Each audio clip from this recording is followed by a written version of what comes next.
వీళ్ళ డబ్బు ఆశ అన్నది ఏ స్థాయికి వెళ్ళిపోయింది అని అంటే, చివరికి ప్రజలు ఏమి తాగినా పర్వాలేదు, ప్రజలు చనిపోయినా పర్వాలేదు, మా జోబీలలో డబ్బులు ఇంకా ఎక్కువ రావాలి అన్న తలంపులే మోస్ట్ డేంజరస్ పరిస్థితి. కల్తీ మద్యం కుటీర పరిశ్రమలుగా ఏకంగా వీళ్ళు కల్తీ మద్యం తయారు చేసే ఫ్యాక్టరీలు పెట్టించేసేసి వీళ్ళే క్వాలిటీ లేని లిక్కర్ను. ఆశ్చర్యం కలిగించే విషయం ఏంటంటే, ప్రతి 4-5 బాటిళ్లలో ఒక బాటిల్ కల్తీ బాటిల్.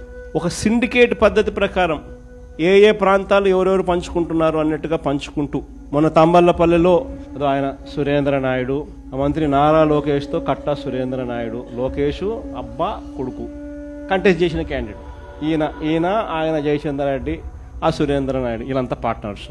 ఇక్కడ చూస్తే ఇబ్రహీంపట్నంలో ఏకంగా ఒక చోట కాదు 2 చోట్ల భారీగా, ఇబ్రహీంపట్నంలో 2 చోట్ల పెద్ద ఎత్తున పట్టుబడ్డ బాటిళ్ళు, తయారీ యూనిట్లు.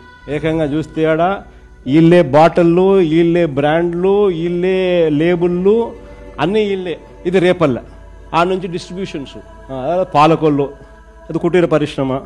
చూడు ఎంత బాగుందో కుటీర పరిశ్రమ, అసలు ఏ లెవెల్లో పెట్టినారో.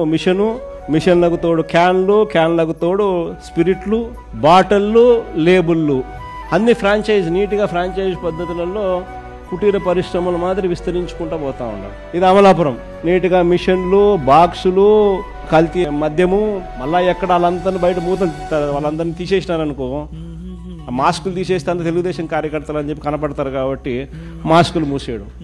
నెల్లూరులో పరవాడలో నకిలీ మద్యం తయారీలో స్పీకర్ అయ్యన్న పాత్రుడు సన్నిహితుడు రుత్తుల రాము. ఇబ్రహీంపట్నం మండలంలో చిలుకూరులో వైన్స్లో మద్యం తాగి కొద్దిసేపటికే మృతి చెందిన షేక్ చిన్నమస్తాన్. జూపూడి వైన్స్లో మద్యం తాగి ఇంటికి వెళ్తూ దారిలో మృతి చెందిన కిలేశ్వరంపురం గ్రామానికి చెందిన నాగరాజు. ఇది అనంతపురం జిల్లా గుంతకల్లు పట్టణంలో వైన్ షాపు వద్దే మద్యం సేవిస్తూ పెద్దన్న, బేల్దారి పెద్దన్న అనే వ్యక్తి అక్కడికక్కడే మృతి చెందినాడు. ఎక్కువ డబ్బిచ్చి, కల్తీ మద్యం అని తెలియక ఎక్కువ డబ్బిచ్చి కొనుగోలు చేసి తాగి చనిపోయే పరిస్థితి.